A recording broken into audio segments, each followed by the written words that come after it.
بسم الله الرحمن الرحيم الحمد لله رب العالمين حمدا يوافي نعمه ويكافئ مزيدا يا ربنا لك الحمد كما ينبغي لجلال وجهك ولعظيم سلطانك سبحانك لا نحصي ثناء عليك أنت كما أثنيت على نفسك فلك الحمد حتى ترضى ولك الحمد إذا رضيت ولك الحمد بعد الرضا اللهم صل وسلم على سيدنا محمد في الأولين وصل وسلم على سيدنا محمد في الآخرين وصل وسلم على سيدنا محمد في كل وقت وحين وصل وسلم على سيدنا محمد في الملأ الأعلى إلى يوم الدين وصل وسلم على سيدنا محمد حتى ترث الأرض ومن عليها أنت خير الوارثين نويت تعلم وتعليم وتذكر وتذكير ونفع انتفاع والإفادة والاستفادة والحث على التمسك بكتاب الله وبسنة رسوله صلى الله عليه وعلى آله وصحبه وسلم ودعاء الهدى والدلالة على الخير ابتغاء وجه الله ومرضاته وفضله وثوابه سبحانه وتعالى. قال الإمام الإسماعيل البخاري رحمه الله تعالى ونفعنا به وبكم في الدارين آمين. في كتاب الإيمان باب علامة الإيمان حب الأنصار وبه إليه قال حدثنا أبو الوليد قال حدثنا شعبة قال أخبرني عبد الله ابن جبر قال سمعت أنس رضي الله تعالى عنه عن النبي صلى الله عليه وآله وصحبه وسلم قال آية الإيمان حب الأنصار وآية النفاق بغض الأنصار. Still, the actual theme Imam Al Bukhari rahimahullah ta'ala is pursuing is the theme of love, love being indicative not only of faith but also the degree of faith that you have. As we said, all love must find itself in the source of all love, who is Allah subhanahu wa ta'ala. And then thereby love is considered to be sound and sanctioned whenever your love is anything that Allah subhanahu wa ta'ala loves, based upon His love subhanahu wa ta'ala. And so, Hibbuni lihubbillah, love me for the sake of Allah subhanahu wa ta'ala.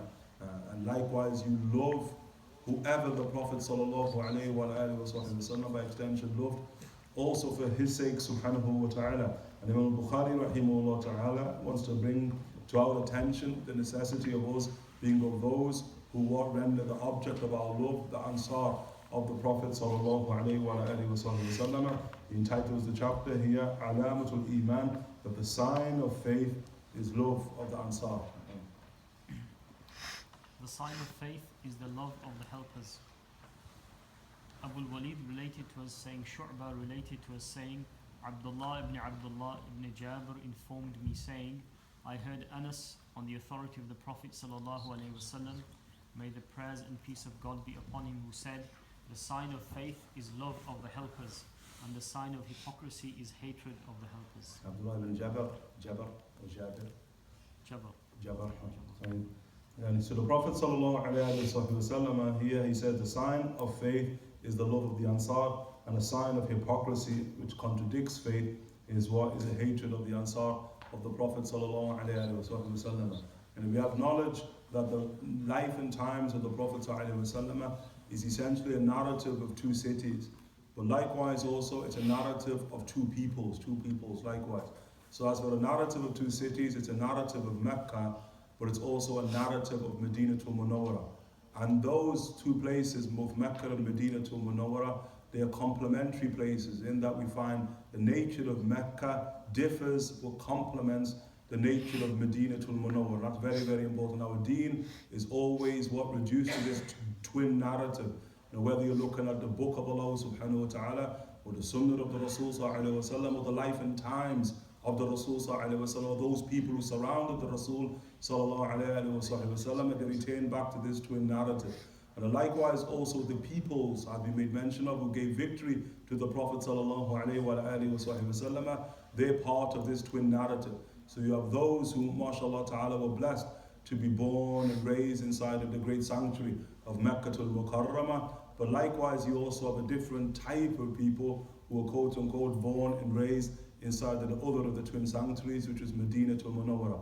And they become known as the Ansar of the Prophet sallallahu alayhi wa alihi wa sallam. And their origin is in the Yemen. The origin is the Yemen. So the Ansar are Yemeniyun, they're from the Yemen in and of itself. They're from a place that the Prophet sallallahu alayhi wa alihi wa sallam identified, which is between Sana'a and Hadramaut. So between the capital of what the Yemen is known as Sana'a and the great valley of Hadramaut. In between that is a place called Ma'rib. And Ma'rib in the language of the Quran, it's Saba. Saba, where the queen of Sheba was from, it's Sheba, Saba. And so the Ansar who originate in the Yemen from this place called Saba, they're of two tribes in Saba. And those tribes were known as the Aus and the Khazraj. Aus and the Khazraj. They're from a greater tribe that is known as Azd. So they're Azdiyuna. And the Prophet sallallahu alayhi wa alihi wa sallam, in the hadith in Sahih Muslim and others, when the Prophet sallallahu alayhi wa sallam, he described Sayyidina Musa alayhi salam, Moses, the son of Imran alayhi salam, and then the Prophet sallallahu alayhi wa sallam describes him as Darban min Azd Shanu'a, that he is like the finest specimen, the finest manifestation of Azd Shanu'a. Azd Shanu'a, Yemeniyun, from the midst between Sana'a and Hadramaut, all the way into the southern part of Hadramaut, Azd Shanu'a. And so the Ansar of the Prophet ﷺ, they're from these two great tribes, one of them known as the Khazraj, and the other one of them is known as the Aus. Yemen from Azd in and of itself. And the Prophet ﷺ would often refer to them by their tribal name. And their tribal name either Azd, and they'd be referred to as Azd, as the people of Azd, or they'd also be referred to as the people of Ma'as-Sama. Ma'as-Sama was one of their forefathers, the water that descends from the heavens, and all that has an allegorical meaning. Or they'd also be known as the tribe of Qayla bint Arqam. Qayla bint Arqam. Qayla bint Arqam is the common foremother of both the Aus and the Khazraj in and of itself. There are people who suffer a disaster inside of the Yemen because they live close to what is called Sadd al-Ma'rib. Sadd al-Ma'rib is the great dam of Yemen inside of the Ma'rib in and of itself. And that dam will periodically burst. And when it bursts, it floods to the regions that surround it. And those regions that surround the great dam of Ma'rib was where the Aus and the Khazraj had quote-unquote pitched their tents. And so based upon this sort of natural disaster that occurred inside of Ma'rib, the forefathers of who become the Ansar, they take flight from the Yemen, from this really dangerous tract of Yemen that the Prophet sallallahu alayhi wa sallam, in the hadith Al Bukhari of Sayyidina Khabab ibn Arat, that the Prophet sallallahu alayhi wa sallam, he said, Wallahu la yutim hadha al-amr, that this affair of Allah subhanahu wa ta'ala, it will be complete until a rider is able to go from Sana'a to Hadramaut, the Prophet sallallahu alayhi wa sallam said. Here, the Prophet is describing the most dangerous tract upon the face of the planet Earth, which is from Sana'a to Hadramaut, and it's still if not the most dangerous tract on the face of planet Earth to this very day. This is with the origin of the Ansar, their forefathers. And then thereby due to sort of natural disaster, they take flight from the Ma'rib, from the Yemen in and of itself, to what becomes Medina to Munawwara, then known as Yathrib in and of itself. Which for them, which is very, very important, that for them this is still part of the Yemen. It's not that they leave in the Yemen, but they understand this as still part of the Yemen in and of itself. And you can find that in the statement of the Prophet sallallahu alayhi wa alihi wa sallam, when the Prophet said in the hadith of Bukhari and Muslim, when the Prophet sallallahu alayhi wa sallam said, Ataakum Ahl al-Yemen, he said, the people of Yemen have came unto you. The people of Yemen have came unto you. He's speaking to the companions who surround him. Sallallahu alayhi wa sallam. وَهُمْ أَرَقُّ الْقُلُوبِ وَأَلْيَنُ الْأَفْئِدَةِ. And they have the most delicate of hearts and the most tender of souls. He says, sallallahu alayhi wa sallam. Al-fiqhu, al-imanu yamani. From Yamani. The faith is Yemeni, i.e. Yemeni affair. Wal-fiqhu yamani. And fiqh, understanding of religion, is a Yemeni affair. The Prophet ﷺ said, وَالْحِكْمَةُ يَمَانِيَّةٌ. And wisdom, which is the implementation of the religion of the Prophet ﷺ, usually tantamount to the Sunnah. It usually means the Sunnah, inside of Tanzil, inside of Revelation, is a Yemeni affair. The Prophet ﷺ said. In the hadith inside of Sahih Muslim, in the version of it inside of Sahih Muslim, then the Prophet ﷺ continues and he says, Wa ana Yamani, and I am Yemeni. The Prophet ﷺ said. And so the Prophet ﷺ, he characterized himself as being Yemeni. ﷺ. And so the Imams radiallahu anhum wardahum are trying to understand that what does the Prophet ﷺ mean that by the term that he is Yemeni. And so Imam Al-Nawawi rahimahullah ta'ala in his commentary upon Sahih Muslim, the great Imam Sharafuddin al-Nawawi rahimahullah ta'ala, when he comments upon this tradition radiallahu anhu warda, he takes into consideration where is the Prophet sallallahu alayhi wa alihi wa sallam when he makes this statement. And Imam al-Nawawi rahimahullah ta'ala informs us that the Prophet sallallahu alayhi wa sallam is in Tabuk. He's in Tabuk. This is the year prior to the death of the Prophet sallallahu alayhi wa sallam, and he's in Tabuk. Tabuk is what we in modern day we call Saudi Arabia, virtually to the border of Jordan. And so Imam al-Nawawi rahimahullah ta'ala understands that Yemen, because the basis of the word Yemen in the Arabic language is the right, Yemen, the meaning of it, the right. And so ordinarily what is understood by the Yemen was anything that is to the right of the Kaaba. So anything to the south of the Kaaba, that is what you would call Yemen. Okay, it's like the world view of the Arabs. The world of the Arabs, as a sort of well known, that's how they see their directions. And the most important thing for the Arabs, nobody, as they say, as a method in a proverb in the Arabic language, nobody knows the sun kal Arab, like the Arabs. Nobody knows the sun like the Arabs, they say. And so the sun, very, very important in the Arab worldview. And so for them, when they stand in the midst of the Kaaba, the first thing that they want is sunlight, isn't it? So they want sunlight. And so the first point of illumination of the sun, they call that the point of illumination in their language. And that's what you call sharq.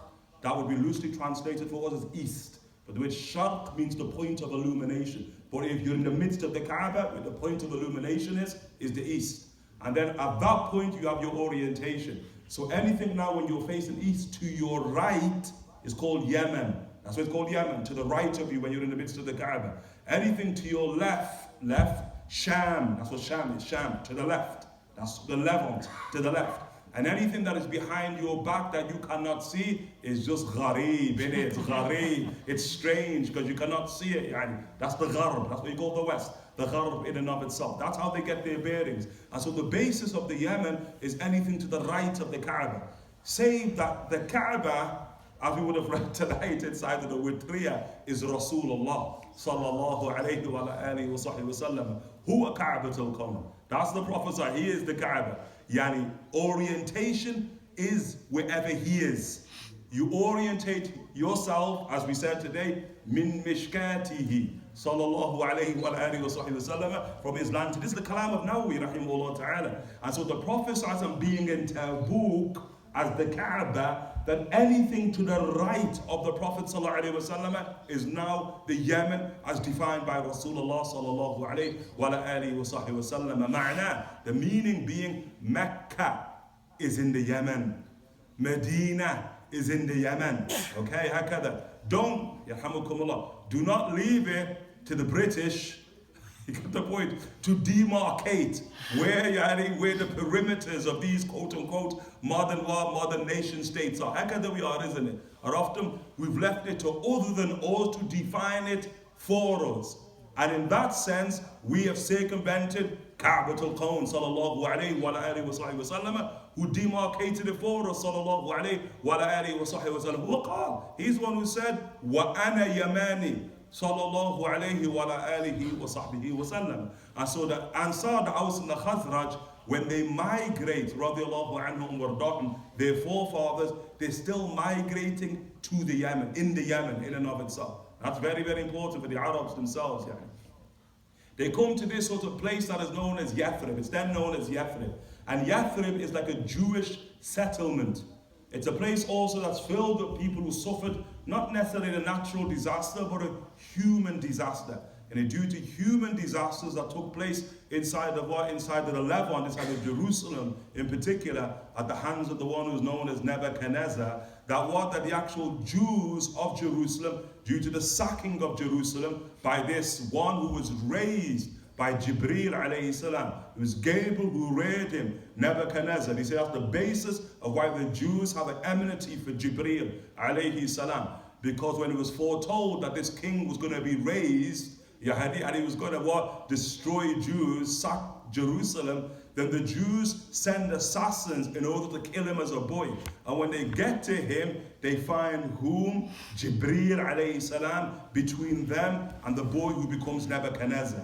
And when Nebuchadnezzar comes and the prophecy is fulfilled and he invades and he sacks Jerusalem. And that's going to force forefathers of the Jews in the time of the Prophet ﷺ to migrate south into this great preserve that is known as Arabia. And they're going to migrate to several places. The first place, when you look at the seerah of the Rasul sallallahu alaihi wasallam, where they settle, is called Khaybar. And then after Khaybar, when they continue to move south, they settle in a place that then they're going to name as Yathrib. Yathrib. And that's going to become Medina to Munawwara. And then of them who will go even further south into what? Into the mountains of Yemen, yani, what we now call North Yemen, all the way to the Sana'a, all the way to the capital of Yemen in and of itself. But the narrative is about Yathrib. And so thereby, when the forefathers of the Aus and the Khazraj, who are the Aus and the Khazraj, when they actually come to Yathrib, they find the Jews, yani. And then thereby what's going to happen? War will ensue. War ensues between the inhabitants of this place called Yathrib and these sort of new migrants, these new immigrants, who are these two sort of Arabian tribes called the Aus and the Khazraj. Yani, period. It's very important to understand the narrative of our religion. Yani, you know, the people of Yemen, yani, for real, yani, they ain't no joke, yani. To this day, the Yemenis are no joke. And if you study the history of Islam, like Yemen, in terms of best, in terms of like, you know, military ability, have always been the backbone of the Ummah of the Prophet ﷺ. And wherever Yemen places its hand, victory is secured. And that's it. If you want to understand the age of the Prophet ﷺ and the contract the Prophet is going to take with these people who are Yemeni, if you want to understand the age of the Khulafa Rashidun, if you want to understand the age and the supremacy militarily of Banu Umayyah, it's because where does Yemen place its hand? And wherever Yemen places its hand, that's where Allah subhanahu wa ta'ala, for the wisdom, subhanahu wa ta'ala, He places victory inside of the Ummah of the Rasul sallallahu alayhi wa sallam. Ulu ba'sin shadid. Hakada they define inside of the book of Allah subhanahu wa ta'ala, yani people of severe might, of extreme might and power. And so now when these Yemenis who are very skilled in war come to the Jews, it really is a no contest, yani. It's just a no contest, yani. And so the Yemenis, they gain supremacy militarily over Yathrib. And then thereby they're able to settle in this sort of settlement that is called Yathrib. Although it's the same place, they are apart. And then likewise also they will create different settlements amongst themselves. Remember, they are Aus and they're Khazraj. They are two main tribes that goes back. Their common forefather, his name was Al-Harith ibn Tha'laba. That's Aus and that's where they meet. So it is one tribe, one common forefather, but it splits from Harith ibn Tha'laba. He has a son called Khazraj and he has a son called Aus. And that's where these two tribes split off. And within them, there are Butun that are going to be clans. Inside of Medina to Munawwara, they're going to create 9 settlements. So if you're trying to understand Medina in the age when the Prophet arrives in Medina to Munawwara, it's like, you know, this little place called Oldham, you have neighborhoods. Likewise, in Medina to Munawwara, there are neighborhoods. And as it relates to the Ansar themselves, there are 9 neighborhoods, yani, governed by these sort of two tribes, They gained superiority militarily inside the Medina to Munawwara, which was formerly called Yathrib, until the Jews sort of realized that it is not even sort of worth going to war with the people who every single time will defeat you on the battlefield. And that becomes very, very important because the Jews then, they just begin to threaten the Aus and the Khazraj, who are mushrikun, they're idolaters. They threaten them that the day that Allah Ta'ala is coming, when Allah subhanahu wa ta'ala will send a prophet from amongst the Arabs who believes in one God. And likewise, we believe in one God, and you are idolaters. And that prophet will stand on the battlefield, and we will stand on the battlefield alongside him against you. And victory will be secured for us. How come the Jews ended up saying to whom? To the Aus and the Khazraj. That there was a seed that they were planting inside of the heart of these mushrikeen, of these Aus and the Khazraj in and of itself. Such that when the Prophet sallallahu alayhi wa sallam comes, the irony is, they're the ones who embrace the Prophet ﷺ, and the Jews, يَعْرِفُونَهُ كَمَا يَعْرِفُونَ أَبْنَاءَهُمْ, the Jews who knew who he was, they reject him. And the irony is that those mushrikeen, or the offspring of them, they're the ones who stand on the battlefield مَعَ رَسُولِ اللَّهِ, alongside the Messenger of God ﷺ, in incidents against the Jews, or the offspring of those Jews who used to threaten their forefathers in and of themselves. But people of war are people of war. How come they are? And people of war are people of war. And you know the irony of it, and this is not necessarily in badness, because also in goodness. You often hear the statement in English, you live by the sword, you die by the sword. And that's why you'll find that the majority of the companions of the Rasul sallallahu alayhi wa sallam, the elite of the companions, how come that they're going to die?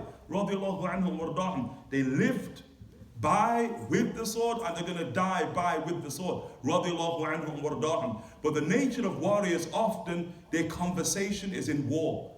That's when they're most articulate. And the point is that war needs what? It needs a narrative of what? Of enemies. Yeah. It needs a narrative of enemies. And so when the Jews now are not ready to go to war with the actual Aus and the Khazraj, what is left?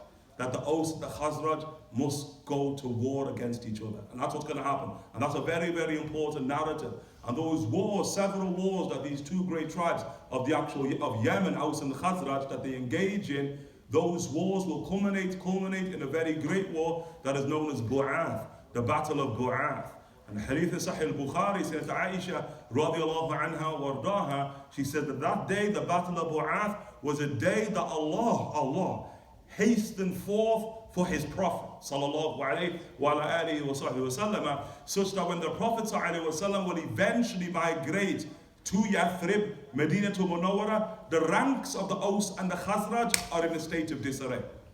Because they went to battle against each other in the sort of final battle that they have against each other, and it's a genocidal battle where each side swears genocide. They all swear genocide. That the Aus are swearing they're going to kill every last Khazraji, and the Khazraj are swearing they're going to kill every last Ausi. And when they go to battle, hakada, it's basically extermination. It's one of those days, يعني like in the Quran, where Allah subhanahu wa ta'ala, when he says, يَوْمَ يُكْشَفُ عَنْ سَاقٍ, the day when the shin will be revealed.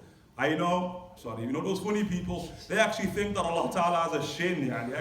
They'll use that way and say, look, Allah Ta'ala, the day when the shin will be revealed, that Allah Ta'ala has a shin. Isma', saying that Abdullah ibn Abbas radiallahu anhu warda, he says the day when the shin will be revealed, it relates to the wars of the Arabs. What you call in the literature of what? Of Jahiliyyah, the literature of Jahiliyyah is known as Ayyam al-Arab. It's known as the days of the Arabs. And that's one of the reasons why Allah subhanahu wa ta'ala, one of the reasons, although the context is Musa, but it's one of the reasons why Allah Ta'ala says, ذَكِّرْهُمْ بِأَيَّامِ اللَّهِ. Remind them of the day of Allah Ta'ala, i.e. not the day of the Arabs, but the day of the Arabs was days, chronicles, narratives of war. That is what the Arabs do. Allah Ta'ala sent his prophet as a warrior amongst warriors. Okay? You cannot understand the Prophet ﷺ outside of that context. Impossible. Okay? It's a narrative of conflict. And the Prophet ﷺ was going to define religion as what? Bringing about states of peace and security. You can only understand that in the narrative of conflict. And that's what the Prophet ﷺ is. It's the one who resolves conflicts, like with the Ansar themselves. And so when the Prophet ﷺ arrives, Bu'ath, that the Ansar have virtually exterminated all of the leaders of the Aus and the Khazraj, dead on the battlefield. Only two types of people survived. From amongst the elders, those who survived were always the weak and the marginalized from amongst them. That type of war, the glory of the Arabs, the glory of warriors, is to die on the battlefield. And so you've got to ask a question as an elder, how did you survive Bu'ath when all of your leaders died? That there is indicative of cowardice. If you want to understand the narrative, these were cowards, who were trying to ensure that they lived to tell the story. And those who lived to tell the story, the rule being from the shuyukh, from the elders, that's the munafiqun of Medina to Munawwara. They're the ones who become the hypocrites of Medina to Munawwara. And so that becomes another narrative from amongst the Aus and the Khazraj in the age of the Prophet ﷺ. But it's the youth from amongst them who now are the sons of the elders, the leaders of the Ansar. They're the ones who, mashallah, tabarakallah, are going to be promoted to leadership inside the Medina to Munawwara. Those elders who were cowards, they were always marginalized. And so they were even overlooked for new leadership inside the Medina to Munawwara. That's very, very important. Because the Rasul sallallahu alayhi wa sallam, what Aisha is sort of alluding to, radiallahu ta'ala anha, wa ardaha, is a statement of the Prophet sallallahu alayhi wa sallam. And it's very, very important inside of the sphere of da'wah. In that the Prophet sallallahu alayhi wa sallam, when he came inside of Mecca, the Prophet sallallahu alayhi wa sallam said, كَذَّبَنِ الشُّيُوخ. The shuyukh, the elders, they rejected me. They denied me. They belied me. He said sallallahu alayhi wa sallam. But it was the youth who embraced me. And the Prophet ﷺ is not speaking about anything that is particular to Mecca. Sallallahu alayhi wa alihi wa sahbihi wa sallam. Hakada sunnat Allah fil kawn. This is what the rule, the norm of Allah subhanahu wa ta'ala amongst his creation, amongst Banu Adam. And so when the Prophet ﷺ goes to Medinatul Munawwara, if those shuyukh were still alive of Medina, those elders were still alive of Medina, he would have been rejected likewise. That's why Aisha is saying it was a day that Allah hastened forth for its Prophet. Sallallahu alayhi wa alihi wa sahbihi wa sallam. Sister, when he arrives in Medina to Munawwara, the ranks of the Aus and the Khazraj are in a state of disarray. And it's the youth from amongst them who now have the quote-unquote mantle of leadership. Of the Aus, you have this great individual called Sa'd ibn Mu'adh. And of the Khazraj, you have this great individual called whom? Sa'd ibn Ubadah. So they're known as the Sa'dan, the two Sa'ds, radiallahu anhum wa ardahum. They're youth, they're in their 20s, they're in their 20s as leaders in a society that is ordinarily ruled and led by elders in and of itself. And so the Prophet sallallahu alayhi wa alihi wa sahbihi wa sallam now flees to these great people radiallahu anhum wa ardahum. In the subsequent hadith, which we looked at, the hadith saying Ubadah ibn Samit radiallahu ta'ala anhu wa ardah from Banu Khazraj, will speak about the origin, the basis of when the actual Ansar are going to first engage the Prophet sallallahu alayhi wa alihi wa sahbihi wa sallam, which is part of a Meccan narrative. And that's very, very important. Yet the Prophet's people, regardless of where they are from, they are part, they connect to the narrative inside of Mecca. Because the nature of religion at its highest manifestation, that is a narrative of two cities. It's a narrative of two realities. And the Meccan reality is the foundation for the Medina reality in and of itself. MashaAllah to the Ansar. Look at the Rasul sallallahu alayhi wa sallam. Hubb al-Ansar, ayat al-Iman, Hubb al-Ansar. That a sign of faith is your love of the Ansar. And why are you going to love the Ansar? Because Allah subhanahu wa ta'ala loves them. Why are you going to love the Ansar? Because Rasulullah sallallahu alayhi wa alihi wa sahbihi wa sallam loves them. I mean, Allah subhanahu wa ta'ala speaks about them inside of his book. And he's saying Anas radiallahu ta'ala anhu warda, who obviously is Ansari radiallahu ta'ala anhu warda. He's not only Ansari, he's Khazraji, not only Khazraji, he's Najari radiallahu anhu warda. Yani up to his old age, and we learned that he got bored of life, saying Anas. He lived a long time. But of the great things saying Anas radiallahu anhu warda used to do, he always used to relate the narratives, the chronicles of the Ansar themselves. Their superiority with Allah subhanahu wa ta'ala, their supremacy with Allah Jalla Jalalu wa ta'ala ta'azamat of the Ansar. And so he's saying Anas radiallahu anhu warda, when he's asked like the Ansar, who called you the Ansar? You call yourselves that? Like they used to ask, of the Tabi'in used to ask in Anas, Ila Samman Allah. It was Allah subhanahu wa ta'ala who called it the Ansar. Inside the Surah Al-Anfal, where Allah ta'ala said, Alladhina awaw wa nasaru, ulaika humul mu'minuna haqqa. And those who nasaru, that nasaru, the word Ansar, is from the word Nasir in its singular form, or Nasir in its singular form, al ikhtilaf. It pluralizes on Ansar, the Ansar, which is those who give victory. Nusra in the Arabic language is not just to give victory or to give help, it's to give victory and help after wrong has been done. And you're giving victory and help to those who have been wronged, to victims. And it's closer, if you want to know more, that it's closer, the translation of the term, it's more like vengeance, and legal and virtuous and ethical vengeance, the term nusra. And the Ansar radiallahu anhum wardahum are those who are going to give victory to the Prophet sallallahu alayhi wa alihi wa sahbihi wa sallam and his people, who are people as Allah subhanahu wa ta'ala said, بِأَنَّهُمْ ظُلِمُوا, because they've been wronged, they've been victimized. وَإِنَّ اللَّهَ عَلَى نَصْرِهِمْ لَقَدِيرٌ. And Allah subhanahu wa ta'ala ala nasrihim. Allah ta'ala is able to exact vengeance for those who have wronged the Prophet ﷺ's people, those who come from Mecca to Mukarramah. But Allah subhanahu wa ta'ala, the workings of God Jalla Jalaluhu, in a world of intermediaries, the victory of God, the vengeance of God will manifest through people. And those people, those people are the Khazraj, people who Allah subhanahu wa ta'ala loves for qualities. And they have, mashallah, tabarakallah, all the qualities that Allah ta'ala required of a people, they had, radiallahu ta'ala anhum warda'an. The greatest praises that was ever given to a people, ever, manifested upon the tongue of the Prophet sallallahu alaihi wasallam. When the Prophet sallallahu alaihi wasallam says about the Ansar, this is the very last time the Prophet sallallahu alaihi wasallam took to the minbar. Last time he stands upon the minbar, sallallahu alaihi wasallam. That I counsel you to treat the Ansar well. Hakada the Prophet ﷺ says, everything that was required of them, they have fulfilled it. Everything, he said ﷺ, لا يخرج من هذا إلا الحق. And all that comes out of his mouth is true. Everything. Shuf, you stand on Yawm Al-Qiyamah. On Yawm Al-Qiyamah, Ya Allah, everything that was required of me, I did. And you have any witness upon that? The Shaheed. The Sa'iq wa Shaheed sallallahu alayhi wa sallam. They will summon the Rasul sallallahu alayhi wa sallam on their behalf, and the Prophet will not testify alayhim. The Prophet sallallahu alayhi wa sallam will testify lahum, for them sallallahu alayhi wa sallam. Everything. That there, if you understand religion in its vastness, subhanallah, the Prophet sallallahu alayhi wa sallam is telling the two narratives of the Muhajirun and the Ansar. You live in a time that if you leave 1/10 of the religion, you will go to hell. Look at the standard that they have to live up to.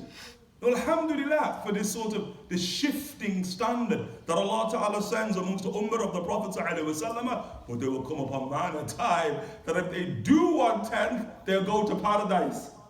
Ameen, ameen, ameen, ameen. That's the age we live in, that ikhlas, that will not be measured according to the standard of those people. But think about them. Base minimum of those people, 9/10 of religion. But the Prophet started saying about the Ansar, they were 10 out of 10, They were bullseye, radiallahu ta'ala anhum wardahum. Everything upon them they fulfilled, radiallahu ta'ala anhum wardahum. Sifat, as we heard. They're beloved to Allah subhanahu wa ta'ala for attributes that they have. I look at Allah subhanahu wa ta'ala on the attribute of love. And why is it you love them? Because they were lovers. يُحِبُّونَ مَنْ هَاجَرَ إِلَيْهِمْ. Hakadha Allah ta'ala says, they don't even know them from Adam, but they love those who migrate unto them. وَلَا يَجِدُونَ فِي صُدُورِهِمْ حَاجَةً مِمَّا أُوتُوا. And they don't find inside of their heart any need for that which Allah subhanahu wa ta'ala has given them. وَيُؤْثِرُونَ عَلَى أَنفُسِهِمْ وَلَوْ كَانَ بِهِمْ خَصَاصَةٌ. And they will prefer everybody over themselves, although they may have a need for it. وَمَنْ يُوقَ شُحَّ نَفْسِهِ فَأُولَٰئِكَ هُمُ الْمُفْلِحُونَ. And the one who's able to protect himself from his own shuh. All of us were created upon shuh. They're able to defy insaniya, defy the bashariyah, defy the human element that will drag them to earth, radiallahu anhum warda'an, malaika, such that they ascend to the heavens, radiallahu ta'ala anhum warda'an. Hakadha the Ansar. Allah ta'ala speaking about those people, radiallahu ta'ala anhum warda'an. Look at the Rasul sallallahu alayhi wa alihi wa sahbihi wa sallam. When they come and the Muhajirin come to Medina to Munawwara, you are narratives of why you should love them. You want to know why you should love them? Study them. Study the attributes that they have, radiallahu anhum warda'an. What is the virtue that you want to speak about? You want to speak about the virtue of intelligence? No, we speak about character traits. So character can return to intelligence. Character can return back to issues of anger, which manifests in its virtue as bravery. Character can return back to issues of the nafs, which manifests in issues of temperance and what have you. All of the virtues that Allah Ta'ala and the Rasul speaks about, you will find crystallizing inside of those people, radiallahu ta'ala anhum wa ardahum. If it's about intelligence, then look at the Imams of the Sahaba radiallahu anhum wa ardahum. شهر رمضان الذي أنزل فيه القرآن. خلاص, Ramadan is a month in which the Quran was revealed. He said, no, we better pray to Allah Ta'ala on behalf of that great Ansari, saying that Zayd ibn Thabit radiallahu anhu wa ardahum. It's an Ansari from the Ansar. That great individual, that great mind of the companions, radiallahu anhu warda, that great mind in language, that great mind in law, that great mind in inheritance, that great mind in the religion in its vast, that great mind inside of the Quran. Like Abu Bakr and Umar can't find nobody better than Zayd ibn Thabit. Uthman ibn Affan can't find nobody better than Zayd ibn Thabit to be the one who compiles the book of Allah subhanahu wa ta'ala. How will you stand Yawm al-Qiyamah? Every single man after him, who's ever recited Allah Ta'ala's book or memorized Allah Ta'ala's book or implemented Allah Ta'ala's book, all of their reward is upon his sahifa. Sayyidina Zayd ibn Thabit radiallahu ta'ala anhu al-Ansari, that youth who used to live besides the Prophet sallallahu alayhi wa sallam and the neighborhood of the Rasul sallallahu alayhi wa alihi wa sallam. If you want to speak about virtue as it relates to bravery and people of war, who's like the Ansar radiallahu anhum warda'am? Now when you want to look at those people who died, literally died for the Prophet sallallahu alayhi wa sallam, overwhelmingly Ansar radiallahu anhum warda'am. The Ansar would sleep on the actual doorstep of the Prophet ﷺ, protecting the Rasul sallallahu alayhi wa alihi wa sahbihi wa sallam. Read the chronicles of Sayyidina Sa'd ibn Rabi'a. Read the chronicles of Sayyidina Muhammad ibn Maslam, radiallahu ta'ala anhum wardan. Read the chronicles of Sayyidina Sa'd ibn Mu'ad. Read the chronicles of Sayyidina Usayd ibn Hudayr, radiallahu anhum wardan. These people would sleep upon the door of the Prophet sallallahu alayhi wa sallam to protect Rasulullah sallallahu alayhi wa alihi wa sallam. And I mean to protect him. You with me? Like some people I protect the Rasul sallallahu alayhi wa sallam. Nah, we love life too much. And حب الدنيا وكراهية الموت يعني. We love the world and we are averse to death. That's the age in Abu Dawud the Prophet spoke about, the age in which we all live in. Those, they lived in a very different age. As saying Khalid ibn Walid radiallahu anhu warda, جئتكم بأناس, I've come to you with people, Khalid would say, يحبون الموت كما تحبون الحياة. They love death in the same way you love life. They love death. هكذا saying Khalid. Why do they love death? لقاء الله, لقاء رسول الله صلى الله عليه وعلى آله وصحبه وسلم. Very, very important. That's tarbiyah yani. You know, religion, true, the nature of conquering your nufus is predicated upon your love of death. So long as you have a love of life, you're going to find it very, very difficult to overcome your bashariyah. The weighty side of human nature that drags you to earth. As Allah subhanahu wa ta'ala, Al-Bal'am ibn Ba'ura in Surah Al-A'raf, the one who inclines toward earth, who's dragged down to earth, doesn't ascend to the heavens. Araftum? Ansar, look at them, radiallahu anhum warda'an. Look at them, the bay'ah we will learn about. The bay'ah is over maut. The bay'ah is over death, yani. That's why Sayyidina Abbas ibn Abdul Muttalib, when we speak about it, he says before they stretch their hands, you better understand what you're doing, yani. I mean, you're going to stretch your hands forth to a man and you're stretching your hands forth over death. He said, move your hand out of the way. We know exactly what we're doing.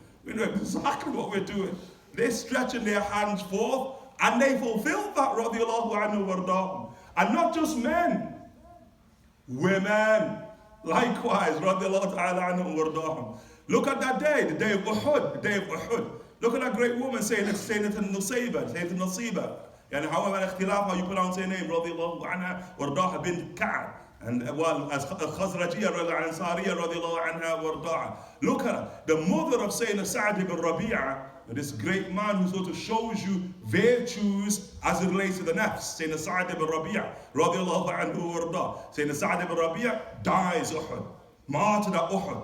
Of those who's martyred protecting the Prophet ﷺ. 3 years, yani. I mean, think about it. His deed is a whole heap of 3 years. Sayyidina Sa'd ibn Rabi'a radiallahu anhu warda. The Prophet ﷺ, at the beginning what's called the Mu'akha, when the Muhajirun, Ahlul Mecca, come to Medina to Munawwara, the Prophet is going to pair, by and large, Muhajir with the Ansari, sallallahu alayhi wa sallam. And Sayyidina Sa'd ibn Rabi'a radiallahu anhu warda, he's paired with Abdul Rahman ibn Auf. And we got to think, let's go look in their mishkat here. So Sayyidina Sa'd ibn Rabi'a, he doesn't know Abdul Rahman ibn Auf from Adam. ولكن يحبون من هاجر إليهم. They love those who migrate to them. And so he says to Abdul Rahman ibn Auf, man, you poor, you don't have any money. Abdul Rahman ibn Auf, Quraysh robbed all his money. They robbed his money, Quraysh. Said Abdul Rahman ibn Auf, he arrives in Medina penniless. And the Prophet pays him Sa'd ibn Rabi'a. He said, you have no money, khalas. All my money, I'll split it in half. Half for you, half for me. That's ukhuwa.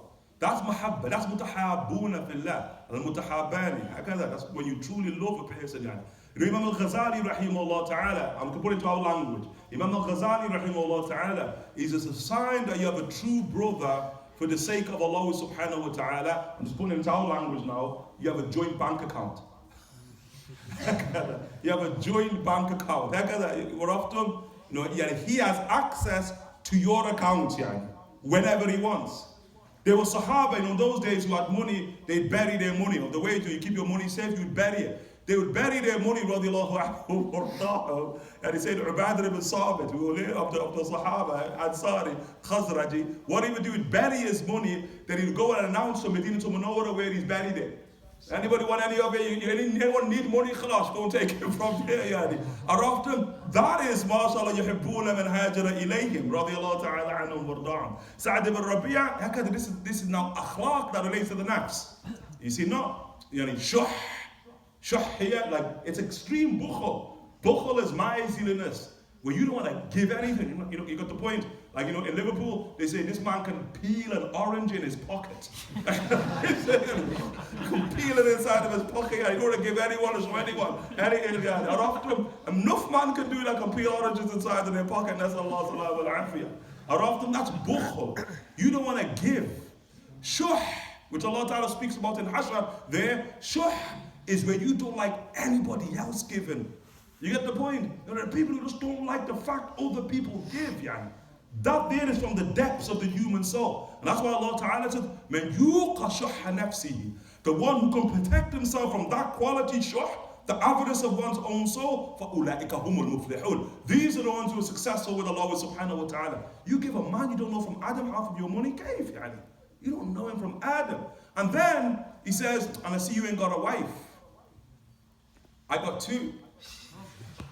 He said, you can choose one of them, I will divorce her and she is yours. Araftum, that there, mashallah. I just, mashallah. Radiallahu anhu warda. But then here, radiallahu anhu warda, how can he say? If you look at Sayyidina Sa'd ibn Rabi'a, look at the attribute. The attribute there of ithar, the willingness to prefer others over himself. To give others that which is his, because it's not really his. It's the amanah from Allah Ta'ala. But then, you look at Sayyidina Abdul Rahman ibn Auf, what they call izzat al-nafs. I'm good. Araftum, I'm good. Keep your money, keep your wife. Hakada Sayyidina Abdul Rahman ibn Auf. One thing from me, show me the suq.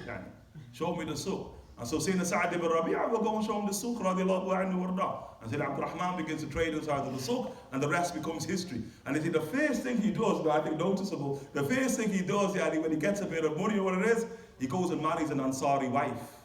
He marries a woman from the Ansar. First thing he does, he's got a bit of money. Now he wants a woman as well, radiallahu ta'ala anhu warda. That's Sa'd ibn Rabi'a, azim with Allah subhanahu wa ta'ala, great with Allah subhanahu wa ta'ala. Min shuhada Uhud, gives his life for the Prophet sallallahu alayhi wa sallam. Ayatul Iman hubbul Ansar. It's not the Ansar in general, no doubt in general. A'yunihim that you have to love them as individuals, know them as individuals. No Sa'd ibn Rabi'a is because the sad thing in the ummah are often men Sa'd ibn Rabi'a. Who's Sa'd ibn Rabi'a? And radiallahu anhu warda. We used to sleep on the door of the Prophet and protecting the Rasul. Who's Rabi'a ibn Ka'b? Radiallahu anhu Aslami, radiallahu anhu of the Ansar. Who is he? Radiallahu anhu. He's of those who sleeps on the door of the Rasul alongside Sa'd ibn Rabi'a. And then Allah subhanahu wa ta'ala reveals to the Prophet sallallahu alaihi wasallam, Wallahu ya'asimuka min al-nas. Allah will protect you from people. And so the Prophet comes out, khalas, everyone leave. Prophet has no need of the wusata, of those intermediaries in the world of intermediaries to protect him from harm. Everybody leave. The Prophet enters his house, he comes out later again, everyone's left apart from one man. His name is Rabi'a ibn Ka'b al-Aslami, and the Prophet said, everyone has to leave. And I have no need of Abu Haris. And he says, Ya Rasulullah, lestu bi Haris. He said, I'm not a god, I'm not a bodyguard. And the Prophet says, then what are you? He said, Khadim, I'm a servant now. He's changed his occupation. The that I stay here, Ya Rasulullah, that perhaps in the midst of the night, that you may have a need. هكذا he said to the Rasul sallallahu alayhi wa sallam. That Rabi' ibn Ka'b al-Aslami radiallahu anhu warda, that he said radiallahu anhu warda, midst of the night, yani, or often, he's awake listening for the movements of the Prophet sallallahu alayhi wa sallam, and he said as soon as he hears a movement, he's bringing water to the Prophet sallallahu alayhi wa sallam for wudu. Just, yani, so you look at the Prophet says tahajjud, and in tahajjud you need to make wudu in there. And look, just imagine that the prayer of the Prophet ﷺ, quote unquote, from a perspective, will rest upon the water that you have brought to him. You know, one rak'ah of the Prophet ﷺ is greater than all of the rak'at of the ummah of the Prophet ﷺ. One rak'ah. And many of those one raka'at rested upon the water of Rabi' ibn Ka'b radiallahu ta'ala, and he brings to the Rasul. He would say, I would hear the movement of the Prophet sallallahu alaihi wasallam. I'd hear the Prophet sallallahu alaihi wasallam say, Alhamdulillahi Rabbil Alameen. Hakada. And so I'd hear him say, Sami Allahu liman hamida. Hakada, you just hear the Prophet sallallahu alaihi wasallam inside the tahajjud upon the doorstep, saying Rabi' ibn Ka'b. And so he says to the Prophet sallallahu alaihi wasallam, Yani khalas, I'm a khadim now. And so the Prophet ﷺ, he says to him, Sal, ask whatever you want. Sal, ask whatever you want. And look, sure, what would you ask for? What would you ask for? I know you've rehearsed it from reading the stories of the Sahaba, but this is khalas. Remember, the Sahaba, quote unquote, they don't have stories that they've rehearsed. You get the point? They are living in that moment. Sal, what are you going to ask for? It is the intelligent man. He says to the Prophet ﷺ, he said, leave me alone for 3 days, yani. I'm going to think about it for 3 days. That's clever, yani, khalas. Because as we say, yani, you could have asked, Ya Rasulullah, I want a house of marshmallows in Jannah. Just marshmallows, yani. You could have asked for anything right there. That's it, yani. That one moment is your moment. And so he wants 3 days to think about it. And then he comes back to the Prophet ﷺ, and he says, Ya Rasulullah, as'aluka murafaqataka fil Jannah. I ask you for your companionship inside of Jannah. Sure, that's maf'ul, isn't it? That is an intelligent slave. I want your murafaqah inside of Jannah. And look at the Rasul sallallahu alaihi wasallam. This is what's called tahkim. The Prophet was the muhakkim sallallahu alaihi wasallam. The Prophet sallallahu alaihi wasallam says, laka dhaka. That is yours. That's yours. That one's yours, yani. And then he said, wa inni ala dhalika bi kathrati sujud. But assist me in that regard through a lot of sujood. And the basis of the sujood here is shukr. Not ruk'a sujood, not salah, but shukr. Why? Laka dhak, yani. That's yours, yani. You are with me inside of Jannah. Can you imagine that? No, can you imagine, yani, being with the Rasul sallallahu inside of Jannah? Oh, subhanallah. That's they're muwaffaqeen, yani. Now us, our matlab, we just want to get inside, innit? We just like, as long as I'm in Jannah, I'm good. You don't even care who you're with, innit? You just like, that's the age in which we live in. Some of us, it's not even as long as I get in Jannah. As long as I don't go to hellfire. Yani, that's where we've sort of placed the bar. Yani. But the Sahaba radiallahu anhum wardahum, look at them. Yani. Murafaqat al-Rasul sallallahu alayhi wa sallam. Look at Safina, Mawla Rasulillahi sallallahu alayhi wa sallam. He's crying. The Prophet says, Ma yubkik ya Safina. What is that you're crying for? He says, Ya Rasulullah, look. He saves the Prophet sallallahu alayhi wa sallam. Look, Ya Rasulullah. He said, when I think about what life and I save you and I'm with you, but I think about death and I think about Jannah, and you are where inside of Jannah and where is Safina? Yani he's crying because he's thinking that Jannah, he'll be apart from the Rasul sallallahu alayhi wa alihi wa sahbihi wa sallam. Radiallahu anhu wa ardahum. These type of sifat, ajiba yani. The sifat that these people had, radiallahu ta'ala anhum wa ardahum. As you mentioned, look at the Prophet sallallahu alayhi wa sallam, when he speaks about the house of the Ansar inside of Bukhari and Muslim, that the best of the houses is Banu Najjar. The Prophet ﷺ, a diyar of these quote-unquote 9 houses. No, it's not necessarily a house, they're actually neighborhoods. Inside, the best of them is Banu Najjar, the Prophet ﷺ said. Then look at the Najjariyun as we spoke about. Look at Abu Talha, Banu Najjar. Look at Abu Ayyub al-Ansari, Banu Najjar. Yani look at Sayyidina Sulaym, Banu Najjar. Look at Sayyidina Anas, radiallahu anhu warda, Banu Najjar. These Najjariyun, mashallah, tabarakallah, that their love for the Rasul sallallahu alayhi wa alihi wa sallam was unbelievable, their love. There are those, the Faqih, we had a statement once about the Ansar. People asked a question about the Ansar, yani. And so they were saying about the Ansar, it was saying that people were saying about the Ansar, that the women of the Ansar, this is, and mushkila, sorry to sort of dive into the topic, but I'm not really sorry, but I'm just saying I'm sorry. So I have to be truthful in Ramadan, I'm not really sorry.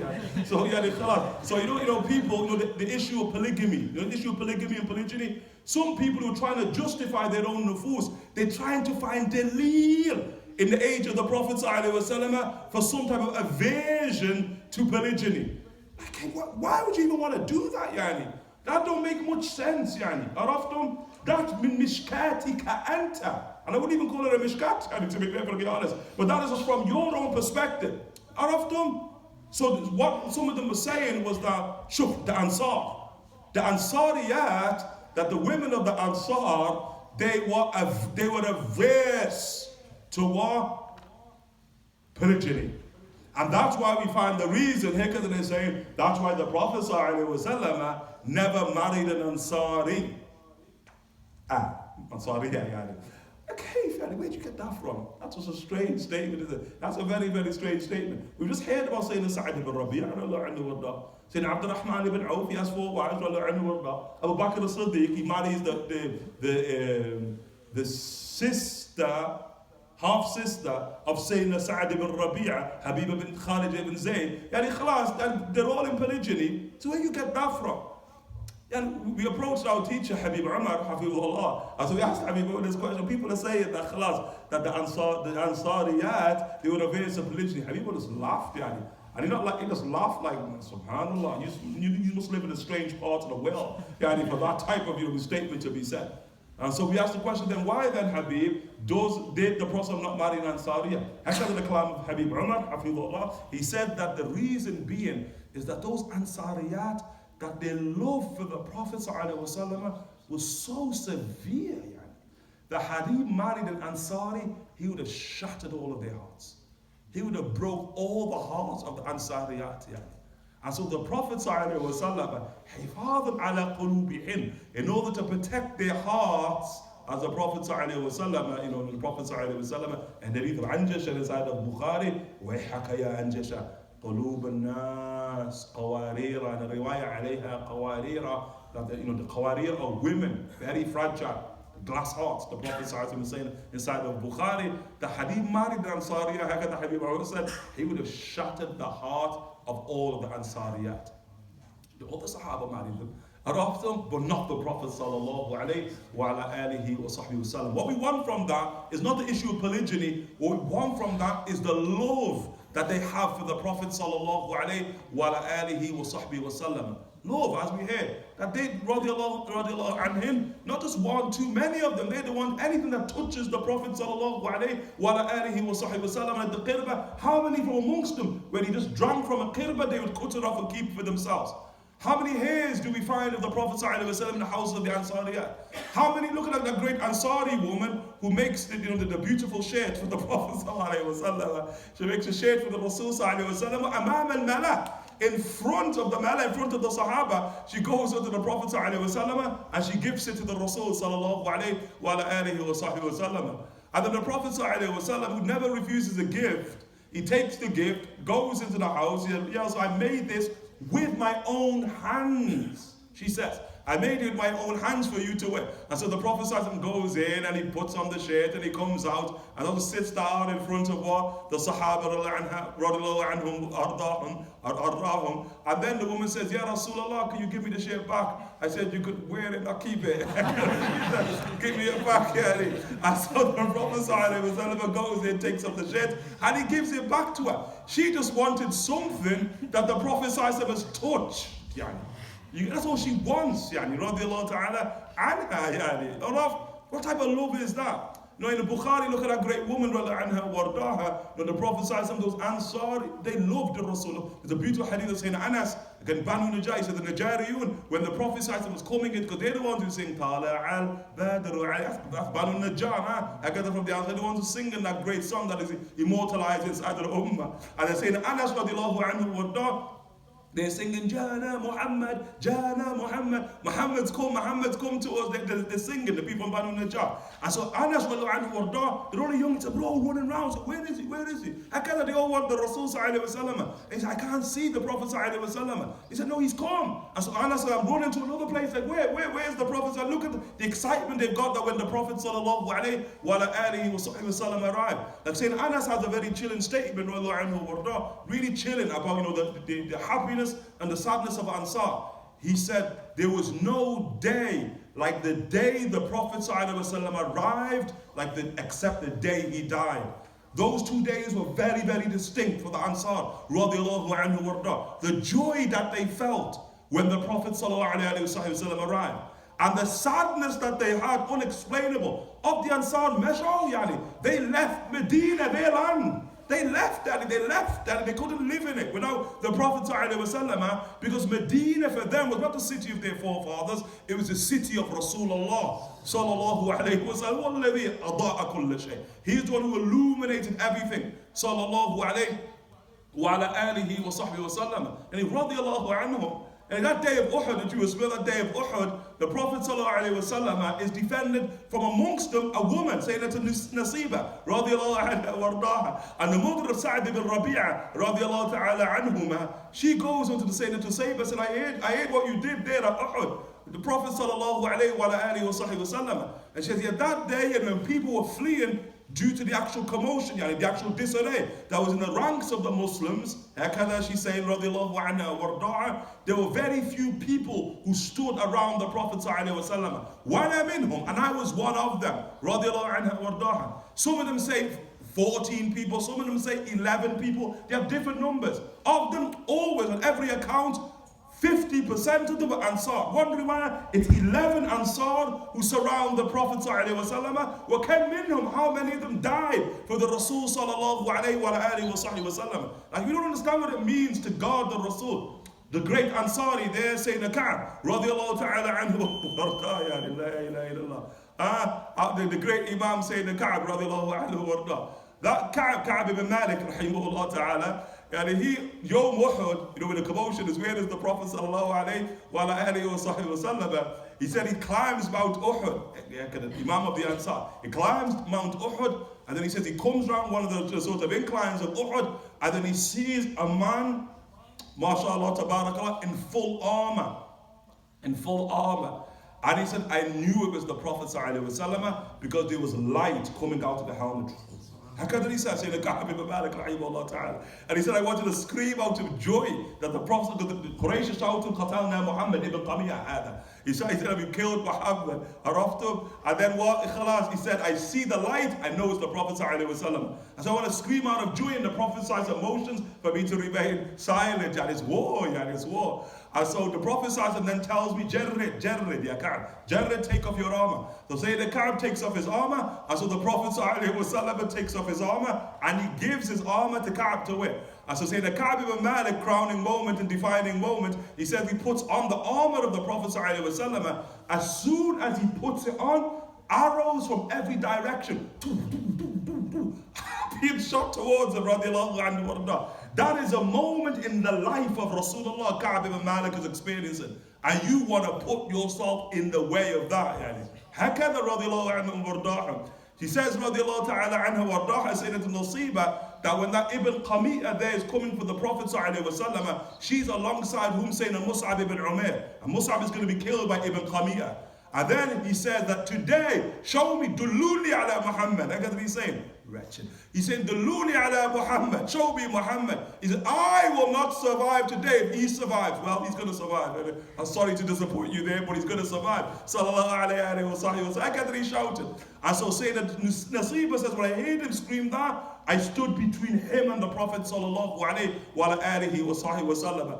He said that he takes a sword, and he strikes Sayyidina Nasiba. Sayyidina Nasiba is showing it to the mother of Sa'd ibn Rabi'a. So he said that it was like a gash, right inside of her shoulder. He said it took one entire year to heal that which she took. She said, but I gave as good as I got, Yani. She said, he hit me once, darabat, she says, when he hits me, darabat. She was like, Yani, with Ibn Qami'ah, radiallahu anha, wardaha. But for whatever reason, she says she falls unconscious, radiallahu anha wardaha, and she says when she awakes, her first words is, how is Rasulullah? That's her first words, yani. When she regains consciousness, radiallahu ta'ala anha wardaha. Yani, kam, and how many Sahaba, yani, mashallah, Sahaba radiallahu anhum wardahum, but there are very few in that mawqif, yani.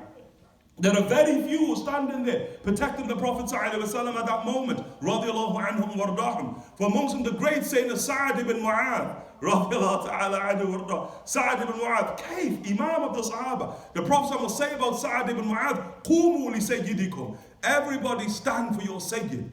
Sayyid of the Sahaba, Sayyidina Sa'ad ibn Mu'adh, the Imam of the Aus. The chief of the Aus from Banu Ash'al. The Prophet ﷺ, he says the greatest house of the Ansar is Banu Najjar. Thumma Banu Abd Ash'al. Then the tribe of Ash'al, the Prophet ﷺ, the house of Ash'al. And the leader of Ash'al is Sa'ad ibn Mu'adh radiallahu anhu warda. Look, when he dies at Uhud, dies at Khandaq radiallahu anhu warda. Just after Qurayza. At Khandaq, then Battle of Qurayza, that's when he's going to pass away radiallahu anhu warda, in the masjid of Rasulullah.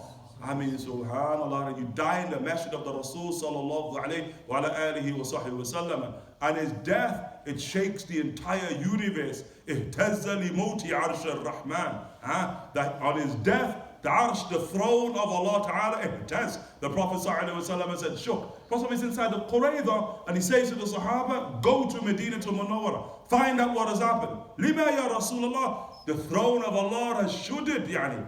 Something has happened. And the Sahaba go to the Medina, they find Sayyidina Sa'ad radiallahu ibn Mu'adh radiallahu anhu warda, dead in the masjid of the Prophet sallallahu alayhi wa alihi wa sallam for wounds he sustained in battle, at the battle of Khandaq radiallahu anhu warda. Azim radiallahu anhu warda. 34 years of age. 3-4 radiallahu anhu warda. And only 4-5 years he has with the Prophet sallallahu alayhi wa alihi wa sallam. 5 years you're with the Rasul. And you shake the throne of Allah subhanahu wa ta'ala. Azim, these rijal, look at his right hand man saying Usayd ibn Hudayr, of those 7 or 11, whatever number you want, who stood defending the Prophet sallallahu alayhi wa sallam upon Uhud. Saying Usayd ibn Hudayr radiallahu anhu is of those who tell us riwayah radiallahu anhu that when him alongside the other great Ansari, Abbad ibn Bishr, he said when they leave the majlis of the Prophet ﷺ, Munawwaran, light would surround them. Sahaba would see them coming out of the majlis of the Prophet ﷺ on a moonless night, illuminated. They would say when they got to a crossroads, you get the point, they live in different directions, the Sahaba are watching, the light's going to be with whom? And he said when they get to the crossroads and they depart, the light just splits into two.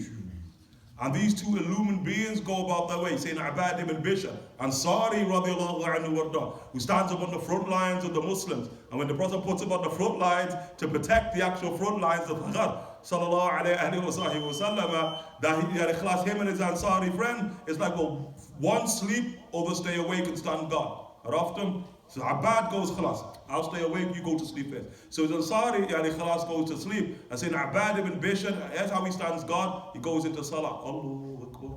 And he's also standing guard, but Sahaba can stand guard from the midst of prayer. Saying Umar ibn Khattab used to say, Kuntu urattibu al-juyush wa ana fi salah. I used to organize armies from the midst of prayer.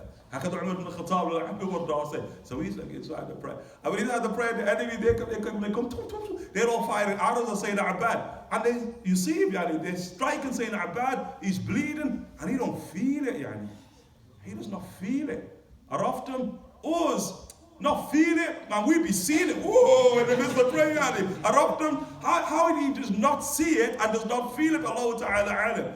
The only thing that what alerts him to it is the blood is dripping, and then it starts rolling onto his Ansari friend. And then he's like, start, And then he looks as though there's blood to say that bad. He's just bleeding, radiallahu anhu warda. That halawat al-Iman, that halawat al-Quran, he says, radiallahu anhu warda.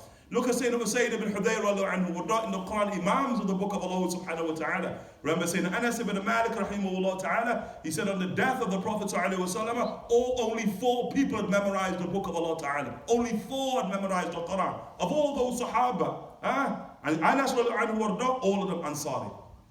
Every single one of them from the Ansar, Sayyidina Zayd ibn Thabit, Sayyidina Ubay ibn Ka'b, Sayyidina Mu'adh ibn Jabal, and Sayyidina Zayd anhu warda, another one called Zayd, who's the uncle of Sayyidina Anas radiallahu ta'ala anhu warda. Memorize the book of Allah Ta'ala. Sayyidina Usayd ibn Hudayr Banu Ash'al, the right hand man of Sa'd ibn Mu'adh radiallahu anhu warda, he said he would go to what? He would go, leave Medina, he'd go into Khalwat inside of the desert, he'd pitch a tent, radiallahu ta'ala anhu warda, go inside of the tent, inside the Khalwa, and he would just sit there with the book of Allah Ta'ala. Just reciting the Quran, reciting the Quran, reciting the Quran. And then he said, his horse is outside, and he's reciting the book of Allah Ta'ala, and then his horse starts to walk, starts to neigh, bolt from outside. And so Sayyidina Usayd radiallahu anhu warda, he said he would come out, and he would see the horse just bolting, his horse would just be bolting. And often when he'd come out, he said he would see light, nur, just shoot into the heavens. And then when the light shoots into the heavens, khalas, he sees the horse, it becomes sort of calm, serene, tranquil, he says, radiallahu ta'ala anhu warda. So he's perplexed. So Sayyidina Usayd says, I go back inside of the tent and I recite the Quran once again. And when I start reciting the Quran once again, from outside, the horse begins to bolt once again. So I stop reciting the Quran, come out, I see light, just shoot into the heavens. And then the horse becomes sakin, it becomes tranquil, serene. It's perplexed. I go inside once again, start reciting the Quran, Sayyidina Usayd, radiallahu anhu, he says. And then he says, once again, I hear the horse once again, and he bolted, stop reciting, come out, see the light, ascend. He says, La. So he takes to his horse now, rides to Medina to Munawwara, and he goes to the Prophet sallallahu alayhi wa alihi wa sahbihi wa sallam. And when he tells the Prophet sallallahu alayhi wa sallam what has happened, the Prophet sallallahu alayhi wa sallam, he said, angels that descended for your recitations.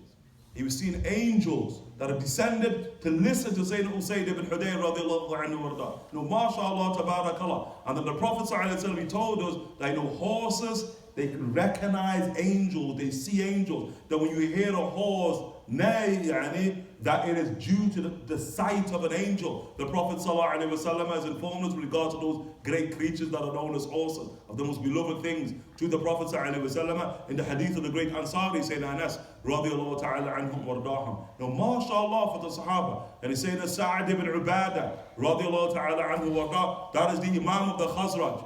Imam of the Khazraj. Hakada, the Prophet ﷺ in Imam Al Bukhari, when he said the greatest house is Banu Najjar of the Ansar, and then Banu Abdul Ash'al, and then Banu Abdul Harith min al Khazraj. Then the Prophet ﷺ said Banu Sa'ida. Sayyidina Sa'd ibn Ubadah is from Banu Sa'ida, the Khazraj. He's Khazraj from Banu Sa'ida. And then when news comes to the Prophet ﷺ said that, he says, okay, the Prophet the Prophet ﷺ is saying these other houses within the Ansar are better than us. And the only response to the Rasul ﷺ, because he goes to the Rasul ﷺ and says, Ya Rasulullah, that if fadalta alayna, that there's other of the houses of the Ansar, that you deem to be better than us. Because the Ansar, mashallah, tabarakallah, everybody said their himma, everybody wants to be the best, isn't it? Everybody wants to be from the best. Radiallahu anhum wardahum. Never mind the fact that no doubt whatsoever, inside of the heart of many of them was still the issue of Jahiliyyah. That issue was still there, radiallahu anhum wardahum. You'd always see in the early part of Medina to Munawwara, at any moment it could kick off. It could kick off at any single moment. And just the presence of the Prophet sallallahu alayhi wa alihi wa sahbihi wa sallam, his presence is what prevents that. And that's why Allah Ta'ala immortalizes that inside of Ali Imran. And وَاذْكُرُوا نِعْمَةَ اللَّهِ عَلَيْكُمْ إِذْ كُنْتُمْ عَدَاءً فَأَلَّفَ بَيْنَ قُلُوبِكُمْ فَأَصْبَحْتُمْ بِنِعْمَتِهِ إِخْوَانًا وَكُنْتُمْ عَلَى شَفَا حُفْرَةٍ مِنَ النَّارِ فَأَنْقَذَكُم مِنْهَا. Allah Ta'ala said, remember the blessing of Allah subhanahu wa ta'ala, where you were enemies, speaking to the Ansar, كُنْتُمْ عَدَاءً فَأَلَّفَ بَيْنَ قُلُوبِكُمْ. And Allah subhanahu wa ta'ala is the one who brought your hearts together. Brought your hearts together. Be Rasulullah, through the Messenger of Allah sallallahu alayhi wa alihi wa sahbihi wa sallam. But reading Sa'd ibn Ubadah, Imam of the companions radiallahu anhu, huge Imam radiallahu ta'ala anhu, huge in stature, physically huge, and huge in station, radiallahu ta'ala anhu, with Allah subhanahu wa ta'ala, Sayyidina Sa'd ibn Ubadah. He's the one Yawm Fat Mecca. About the day of Fat Mecca, he's the one carrying the flag. He's the one who says, Yawm, Malhama. The day is a day of slaughter. Why the Ansar saying now? This is Ansar, Nusra, vengeance for what people did to the Prophet ﷺ. Yom Malhama. Today is a day of slaughter. When news gets to the Prophet ﷺ, the Prophet day goes to say to Sa'ad, and the Prophet ﷺ says, Inzil ya Sa'ad. He said, get down off the horse. And so he comes down, and the Prophet ﷺ says, Yom Marhama. The day is a day of mercy, not a day of slaughter. The Prophet ﷺ says, and he takes the liwaya, he's the one who has the flag, Uqab of the Prophet ﷺ. He has the flag, so takes the flag from him ﷺ and the standard, and then he gives it to Sayyidina Qais ibn Sa'ad, radiallahu anhu warda, who is the son of Sa'ad ibn Ubadah. And mashallah, but these are huge in stature, huge. And we don't even, we have no frame of reference for the size of a companion. You speak about companions like saying the Sa'ad ibn Ubadah, Qais ibn Sa'ad, saying Ubadah ibn Samit, I'm talking the Ansaris here. Never mind looking at Ahl al-Makkah. And they did 9 foot, 10 foot in height, huge. I mean, we don't have a frame of reference for that. You playing basketball, like what 7 foot in it? Basketball, that's where it goes to, in our day and age. They're like 9, 10 foot, in height. Allah Alam saying the Qais, la hawla. In the age of Sayyidina Muawiyah, radiallahu anhu warda, Caesar, Byzantium Emperor Caesar, he's in negotiations before war, so he sends a letter to Sayyidina Muawiyah ibn Abi Sufyan, the age of Banu Umayyah, the age of Muawiyah. He sends a letter to Sayyidina Muawiyah, radiallahu anhu warda. He wants to know whether they're going to go head to head with Muslims. And so he says to Sayyidina Muawiyah, send me the trousers of the biggest man from amongst you. I want to check out my trousers. Caesar got a fetish or whatever it is. And so Sayyidina Muawiyah radiallahu anhu warda, he's in Damascus, he sends a letter to Medina to Munawwara for Qais ibn Sa'ad ibn Ubadah to send him his trousers. No, Qais huge, Qais huge. Now once the Prophet ﷺ was visiting Sa'ad ibn Ubadah, and then the Prophet leaves, and Sayyidina Sa'ad gives the Prophet ﷺ a mule for the Prophet to Sayyidina Sa'ad. He lived just beyond Medina, and so he gives him a mule for the Prophet to ride back into Medina to Munawwar with. And then he tells his son Qais accompany the Prophet ﷺ. And so the Prophet ﷺ gets on the beast, and then the Prophet ﷺ tells Qais, get on the beast with me. Qais like, nah. Qais huge, like that beast, they're going to take the both of us, Nah. The Prophet says, get on the beast, He says, no. The Prophet says, get on the beast. He says, no. The Prophet ﷺ says, either you get on the beast with me, or you go home. It's your choice. He said, I'm going home. He went home, saying that Qais said, but that was his adab, He would not get on the same beast with the Prophet ﷺ. He sends his trousers to Muawiyah. His trousers, in Liverpool we call them kaks, It was kaks. Sends his kaks, He did it right there to say to Muawiyah. You know what Muawiyah does? Muawiyah says, go and bring me the biggest camel. So they bring the biggest camel. Then Muawiyah asks for the biggest man. Then he says, get up the camel. Standing, so the biggest man stands on the biggest camel. Then they put the trousers of Sayyidina Qais, and his trousers are bigger. After his trousers are bigger than the biggest man on the biggest camel. How big is that, I don't know, I just don't know that there riwayah, Sayyidina Qais radiallahu anhu warda. Imam radiallahu anhu warda. That's Sayyidina Sa'ad ibn Ubadah, the son Qais. These are imams of the Sahaba, leaders radiallahu anhu warda. They said about Sayyidina Ali ibn Abi Talib radiallahu anhu warda, wisdoms of wisdoms, wisdom to say that the key critical moment in the sort of in the age of the Sahaba of Sayyidina Muawiyah and Sayyidina Ali ibn Abi Talib is when Sayyidina Ali ibn Abi Talib brings Qais out of Egypt. And Qais was the governor of Egypt, and then Sayyidina Ali ibn Abi Talib, for whatever wisdom it was, he brings Qais out of Egypt. And then Qais goes into Medina to Munawwara, Khalwa to the end of his life. But he said, so long as Qais was in Medina to Munawwara, Banu Umayyah had no way into Egypt. It was in Egypt, they had no way into Egypt, and Egypt, which is the quote, the bread basket of the Ummah of the Prophet ﷺ, it completely limited the power of Banu Umayyah. Qais, these are leaders of leaders. Sa'ad ibn Ubadah radiallahu ta'ala anhu warda, he's the one summoned by the Rasul sallallahu alayhi wa sallam, Yawm al-Hunayn. When the Ansar are chatting, whatever they're chatting, the Ansar, that look at the Prophet ﷺ, he's given all of the spoils to his people, and our swords are dripping with blood, they say. And so the news gets to the Prophet ﷺ, and the Prophet ﷺ gather the Ansar inside of a tent. And so they all gathered inside of a tent, and the Prophet said, nobody but the Ansar. ماذا بلى? The Prophet ﷺ, what is this that has reached me about what your people say? And who speaks? Sa'id ibn Ubadah. That's what we want from it. The leader of the company of the Ansar. Sa'id ibn Ubadah. How can they say sallallahu alayhi wasallam? They say that, well, khalas, you're giving all of this spoils at Hunayn to your people, and these disbelievers hatta, to your people, and our swords are dripping with blood. And then the Prophet ﷺ says to the actual leader, Sa'ad, what do you say, Sa'ad? You tell me what your people are saying, but tell me what you say.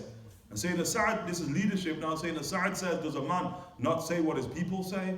He has to rep for his people. He says, does a man not say what his people say?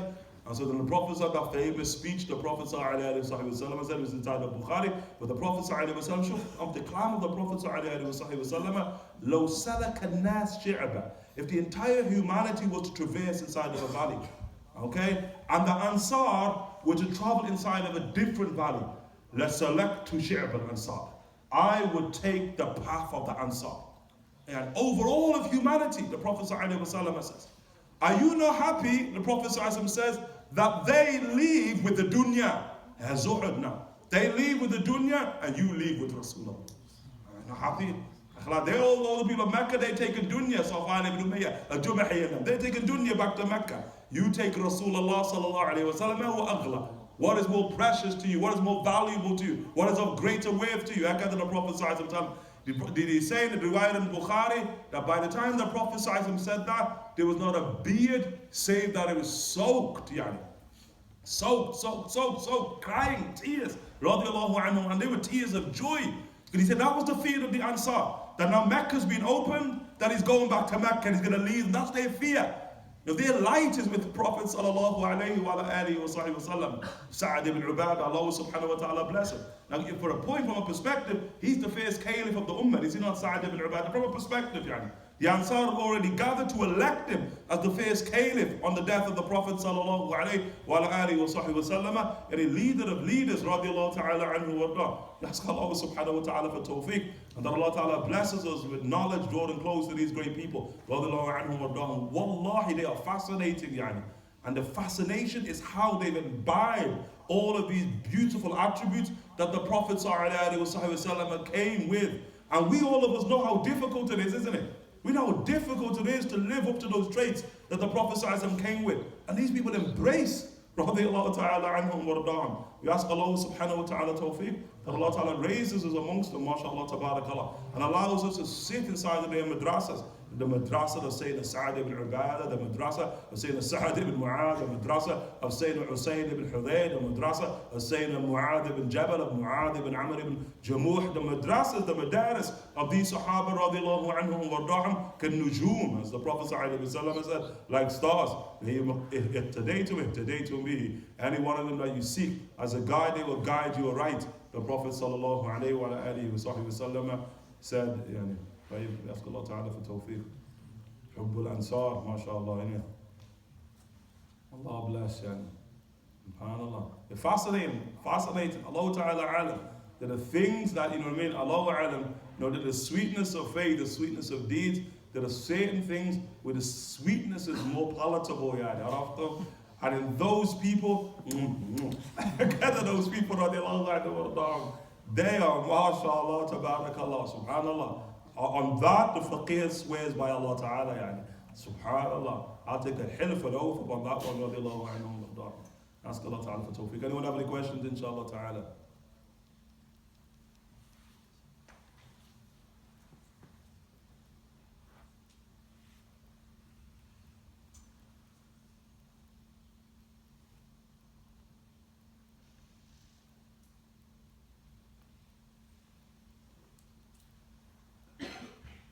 Any questions, inshallah ta'ala? Somebody brought up the shubha of Banu Qurayza, just trying to understand, about everything that happened with Banu Qurayza. Our non-Muslims, they bring it up a lot as well. So what is the response The shubha of Banu, well, it's not a shubha, I think it's the first thing. But the issue, the issue of Banu Qurayza, Allah Alam, because it relates to faith, it's as simple as this, the deen of Allah subhanahu wa ta'ala and the way of the Prophet sallallahu alaihi wasallam, and also by extension to a degree, the life and times of the Prophet sallallahu alaihi wasallam can really only be understood through the mishkat of Imaan, and through the lantern, the crucible of faith. Somebody who's bereft of faith, they're going to find it difficult to understand the age of the Prophet ﷺ and his way to a great degree. And then in degrees of faith. And the less faith that you have, the more difficult it is to understand his religion and to understand his way. Araftum? Yet a sign, mashallah, tabarakallah, that faith is healthy is no matter what you hear related from the age of the Prophet ﷺ, you embrace it, you embrace it. And the heart never skips a beat in that regard. Now people speak about Banu Qurayza, believe me, I'm talking about in the context of some people will say, believe me, there are things that are far more shocking than the issue of Banu Qurayza. Araftum, you just beginning with Banu Qurayza. Araftum, so Allah Ta'ala alam. Araftum, and treason, simple as that. People commit treason, there's a punishment for treason, basic law. You're not must have a problem with it, then you better have a problem with sort of British law. British law still has it there, better have a problem with the qawaneen, the canons of American law. You're going to have a problem with it, You have it inside of your own law, Araftum, and you're going to have a problem there inside of the age of the Prophet sallallahu alaihi wasallam, especially that age. Araftum, because again, people who study like social anthropology and what have you, this is sort of insaf, is that never judge a people based upon the dictates of your own age. And you must understand the dictates and the context of the age in which they lived in. And if you're going to judge them, and to be honest, you can't judge them. And to be honest, I'm just sort of being honest. Maybe Sheikh Bilal and all that, they've got time for this conversation. The faqir, I don't have time for it. I don't care if you've got a problem. I don't care, You have a problem with the issue of Banu Qurayza. Inta al-kalam. Araftum, in it ash. That's all I'll say, Araftum. I don't care, Nasallallahu salam al-afiyah. Araftum, mashallah, Sayyidina Ali. Mashallah, Sayyidina Miqdad. Mashallah, Sayyidina Zubair. Naam.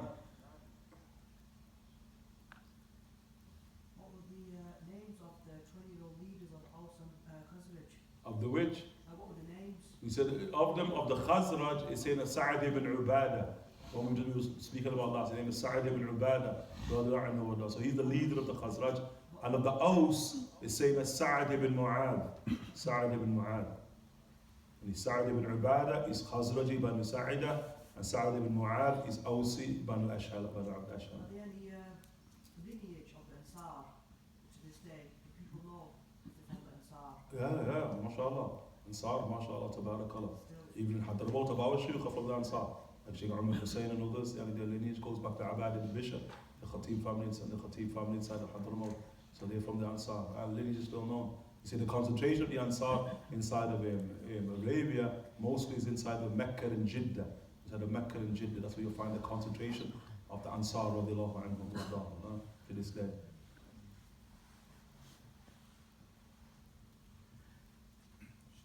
No. Sayyidina Ubay ibn Ka'ab, Sayyidina Mu'adh ibn Jabal, Sayyidina Zayd ibn Thabit, and Sayyidina Abu Zayd Ansari, Sayyidina Abu Zayd. Before it was spoken about hadith of Sayyidina Anas radiallahu anhu.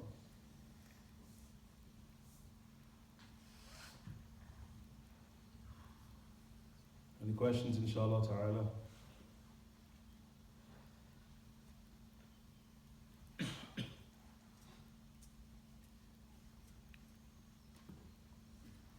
Do you have any questions? Huh? You say no. You don't have a question at all? Nothing that tickles your fancy, nothing? No. He has already, what else said. Now, Just a question I asked one of our Islamic groups, a question. I don't know whether it's relevant or irrelevant. he said, one of the brothers said he was quoted by Sheikh Ibrahim. No, people, please don't quote the fakir. Just do not quote the fakir. It was quoted by itself, so I thought if you could elaborate on that and give us a little more information. I'm trying to figure out how that connects to the Ansar, but No, it was completely, in this little sense, completely irrelevant, but it was a question that I had that I wanted to ask you. Since it was quoted. Allah Ta'ala alam, Allah alam. I mean, also the basis of it, the question, from a perspective, there's a degree of irrelevance to it. But often, whether the earth's flat or whether the earth's round, you still have to pray 5 times a day. On a flat earth or a round earth, you still got to pray. You still got to give zakat. Often, so from a perspective, and ikhlas, there's a relevance to it. Save that where it gathers relevance is why do we believe what we believe. And so when people start jumping up and down saying that we're on a round spherical earth, and why you believe that? And I'm not saying this in a sort of condescending way, but that there from the mishkat of the kuffar, you've taken out disbelievers and defined your worldview for you, and you don't even have the sort of the ghairah for the deen of Allah subhanahu wa ta'ala to sort of affirm that from the mishkat of Allah ta'ala and His Prophet sallallahu alaihi wasallam. You got it? And so I think that there is where there's an importance to it. And often it's like the Messer, like saying Uthman dan Fodio as an example, he considers it to be haram to use like knives, forks and spoons. And it's haram. Ekad Uthman dan Fodio, the great Imam of the Malikiyya in West Africa. And the point is not the knife, the fork and the spoon, but he sees it as tashabbuk bil kuffar. Right there he was imitating disbelievers, that you are not about following the way of the Prophet ﷺ, you're more so about whatever they, quote unquote, say, that you feel that's better than the saying of God or the saying of His Messenger ﷺ. And often, I think that is the more important question. When you start getting to the issue, first if you look at the Kitaab of Allah subhanahu wa ta'ala, and every single verse that describes the earth says the earth is flat. Every single verse, Now, if you want to challenge the Book of Allah Ta'ala, go and challenge that. And the only sort of thing you're going to challenge it with is the sayings of, essentially non-Muslims as to how the earth is. I think that's the first point. Now, we actually, we were in Mauritania, and the Sheikh of Mauritania there, Sheikh of Mauritania there, their belief is the earth is flat, as an example. I got the Sheikh of Mauritania. And so there was one brother who was sort of trying to impress upon them that it wasn't. And they quote verse after verse after verse, Ja'alna al-Ardam, Bisata. They quote verse after verse after verse. And for whatever reason, he's like, no. And so he said, no, I'm going to bring you pictures that it's round. And their answer was very simple. Who took the pictures? Like, who took the pictures? And I think that there was, first you want to go against the Book of Allah Ta'ala, and second you want to go against it with pictures that you never even took. It's one thing if you took them, but you never even took them. That's what Allah Sallallahu Alaihi Wasallam. And then now they sort of tell us now, we don't even have one true image of a spherical earth. That every time you see a spherical earth, it's all CGI. NASA have admitted it's all CGI, it's not real pictures. You get the point? That's computer generated.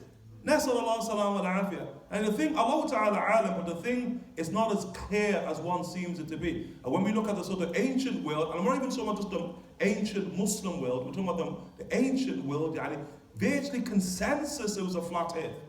Virtually consensus, Muslim world, non-Muslim world, European world, scenic world, everything all believed in a flat earth, And it's only within sort of the rise, quote unquote, of Europe that suddenly we get this different contradictory narrative that we live on a spherical earth. And from a perspective, Allahu A'lam, and from a perspective, I couldn't care less, to be perfectly honest. I just want to get on with my salah, that's all I want to do. I don't care. But, why? Sometimes you think, why are you trying to sell some type of narrative, that maybe doesn't sort of, Allahu Ta'ala A'lam, Allahu A'lam, Allahu A'lam, Allahu A'lam.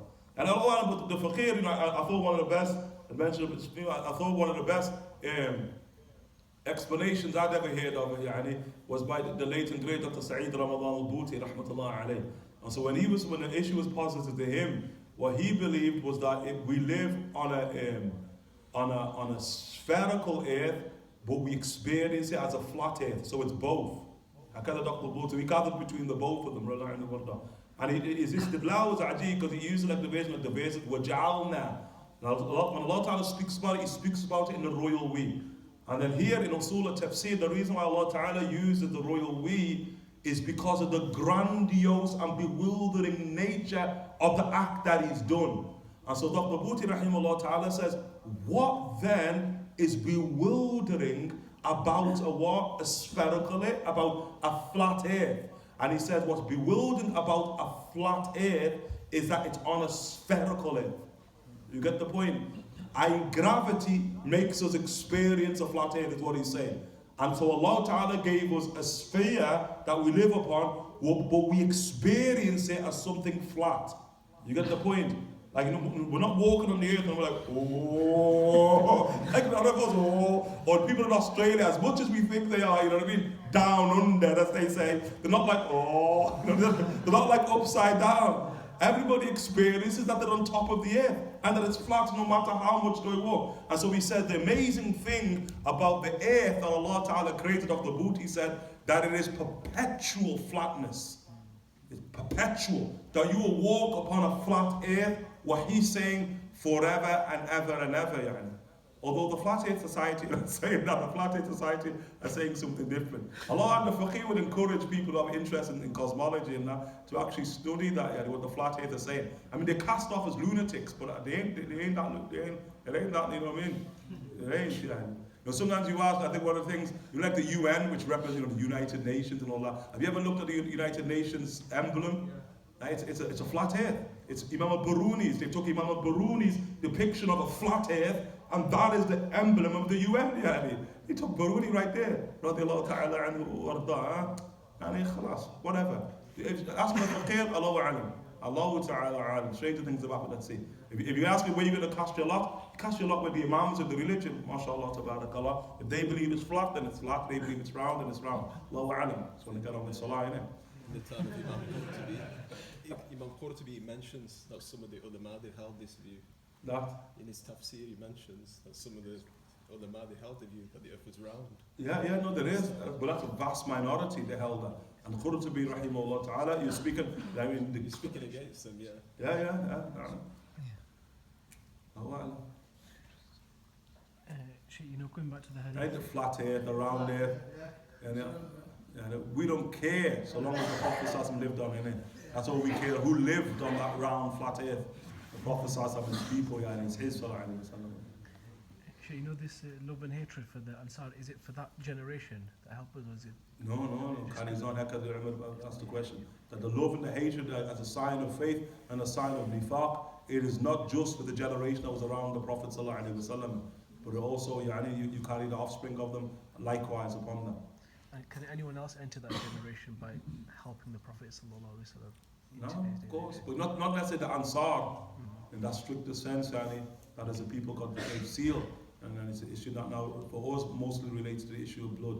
But just like mashallah tabarakallah, people could enter into the family of the Prophet ﷺ through attributes of the religion, then in a broader sense, one can be Ansari, one can be Ansari in a broader sense by having the attributes of such people. And obviously that revolves around the victory you give to the Prophet ﷺ in his way, that victory. Like now in terms of families, you have the family of the Prophet ﷺ, so is the Ansar like the next family that we kind of hold in great esteem, as it were? If it's spoken about in that way, but no doubt you would esteem anybody who in their blood is any people who are great, and in particular the family of the Prophet ﷺ, and then after the family of the Prophet ﷺ, Quraysh in the broader sense, those who go back to the Imams of Quraysh, and then after that you look at the Imams of the Ansar. Now, so the youth was about 20 years old. What sort of age would the elders be? So again, the elders. Remember, the elders in that society, it's post 40. So it's 40 onwards. 40 is the critical age, inside of what Arabian side, inside of Mecca as well as inside of Medina, the age of the Prophet ﷺ. So it's defined by 40. There's always exceptions. We learned that in Mecca, that in Nadwa, which is the council of elders of Mecca, like nobody ever said in Nadwa beneath the age of 40, with the exception of Hakim ibn Hizam. the nephew of Sayyidina Khadija. He was the only person who ever sat in the council of elders beneath the age of 40, radiallahu ta'ala anhu. And so 40 is usually that critical divide line between what, the shuyukh, the elders, and the youth, radiallahu anhu. Sheikh, what about Hajj Umar? Meaning? Was he in the council of the elders? No, so Umar wasn't in Nadwa, yani khalas. Nadwa is about the elders. Sheikh, what happened to the trousers? Allahu Alam. Sayyidina Muawiyah sent them. After they seen the size. Oh, he sent them. He sent them. Yeah, he sent them, yani.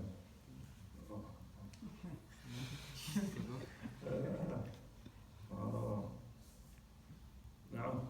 Sheikh, you were saying about the Ansari of how they were the backbone of Ummah. How has that shifted from today's time of how we are as Ummah now? And how can that backbone be resurrected to today's times? So, what was the question, sorry? Yemeni's backbone of that. About the Yemenis, how they were the what? The backbone of the Ummah at that time. The what? Of how they were the backbone of the Ummah at that time. The what? And how it shifted to today's time and how it can be resurrected as well. And Allahu Alam, the basis of the resurrection, the revival, is returning back to the way of the Prophet Sallallahu Alaihi Wasallam. The Prophet Sallallahu Alaihi Wasallam, he is sort of, in many traditions, he sort of describes the reason why we mentioned one of them, the Hadith of Thawban, of Hubb al-Dunya wa Karahiyat al-Maut. And the reasons why we're in such a predicament is because of our love and preference for the world and our love and preference of life. And those two pillars the Prophet ﷺ was speaking about are reasons for quotable the demise, not of Islam. And Islam, ya'alu wa la yu'la alayh. But here, as the Prophet ﷺ said, but here the demise of Muslims. Okay? And then like, the Prophet ﷺ, which also more so relates to the point there, إِذَا بَايَعْتُمْ بِالْعِينَ. The Prophet ﷺ, إِذَا بَايَعْتُمْ بِالْعِينَ وَاتَّبَعْتُمْ أَذْنَابَ الْبَقَرِ. And then on the point here, no. Anyway, you get the point? No, I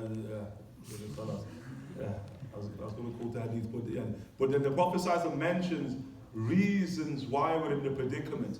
And then the Prophet ﷺ thereby, he says, Sallat Allahu alaykum, that Allah subhanahu wa ta'ala will subjugate you to a people from without, hatta tarji'a ila dinik, until you return back to your religion. And so the Prophet ﷺ, they're giving us once again for us, when we look at the age, which is a very recent and strange age for the Muslims. Anyone who study the history of Islam, it's a strange age we live in. You get the point where sort of Muslims, literally like in the Hadith Al Bukhari, they're on the bottom deck of the boat, Araftum. And not just on a boat, it's like a slave ship, on the bottom deck of, that's a strange age. Some of our teachers have said, one of the reasons for what we see is because the Muslims are in shock. They're in shock as to what has happened, They've not got over the shock of defeat, Because the Ummah has never known defeat, up until very, very recent times, okay? But that for the reason, because as Sayyidina Umar ibn Khattab, we've stripped the urwa, we've stripped the libas, the fabric of Islam, button by button. Sayyidina Umar ibn Khattab. So it's about returning back to religion, and Allah Alam, I think that the bottom line in this, don't worry about Islam, and in a sense, don't worry about the Muslims, because the narrative of this Ummah, alhamdulillah, has been completed, and it's victory. He wrote, sallallahu alaihi wasallam. That's what it is. It's victory he wrote. He's told us the entire narrative, and he's even told us the narrative of the worst times which we live in. But he's also told us, بعد الشر خير, ولكن فيه دخل. After that shar, what we live in, there'll be khair. The Prophet sallallahu alaihi wasallam, he's told us all that, sallallahu alaihi wasallam. The entire narrative's finished. All life really is about is finding, quote unquote, or auditioning for your role in that narrative, isn't it? That's all it is. That's all life's really about. Don't worry about the narrative. That's finished. And there's nothing you can do about that narrative, or the faqih can do about that narrative. But it's just what role, part do we play in it in and of itself. Sure. Himma for that, innit? Inshallah. Nujum, Ahl al-Islam, Nujum. And Najmi idha hawa. We should all want starring roles inside of the narrative. Yeah, all of us should watch starring roles in it. I'd have to. And not as villains as well. Every narrative usually has a villain. No villains. And Allah Ta'ala bless the people of Yemen. MashaAllah, tabarakallah. And MashaAllah, khair. Prophet made dua for the people of Yemen. Khalas. Don't worry about the people of Yemen. MashaAllah, tabarakallah. Oh, MashaAllah. So, yeah, a question related. Although worry about them, I think you're going to, isn't it? Sorry, you should worry about them. I think Sheikh Amjad's going to have a collection on Jum'ah for the people of Yemen, isn't it? Because they're going through a bit of turmoil at this point in time. So worry about them from that perspective. But don't worry about them in terms of their narrative, mashallah, tabarakallah. Our narrative is a good narrative, inshallah ta'ala. People just, right now, figuring out their roles in the narrative of Yemen, mashallah. Yes, Sheikh, relating on to that, where you say Yemen places hands, or whatever places hands it conquers, in what aspect was your meaning? Say again? You know, Yemen places, wherever it places hand, it conquers. So is that because of their mass numbers, or they're just like warriors? Why you ask that question? Sorry, I'm still on my mind here. What's your name? Sorry. Kamran. You from Oldham? Accrington, Stanley. Why did you ask that question?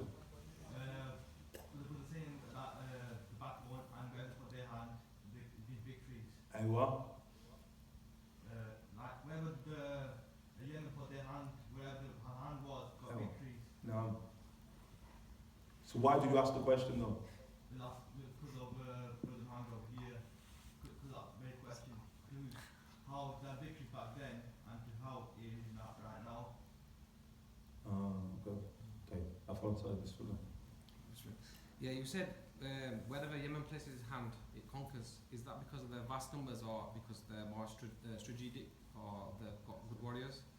Yeah, it's a lot of those. A lot of those, mashallah. So like now in this day, you know, like Yemen is, you know, they've got a few problems at the moment. It's like they've still got that ability to, you know, conquer. Yeah, the Yemenis, they're not a conquering people. Right. And that's very, very important. They don't have what we'd call, like, in history, they don't have imperial ambitions. That's not, you've never heard that from the Yemen. You've ever had imperial ambitions, okay? So it's not about a conquering people. But whenever the religion of Allah subhanahu wa ta'ala requires then mashallah tabarakallah. I mean, subhanallah. Once, and Ikhlas was mentioned, we were in the Yemen once, and so we're in Sana'a, the faqirs inside of Sana'a, and so there's this taxi driver, I'm with this taxi driver, we're going to Hajj, so we're trying to get like a visa for Hajj, I'm with this taxi driver inside of Sana'a, so can you switch off these machines, sorry, switch off these machines, Eddie. Everyone switch off the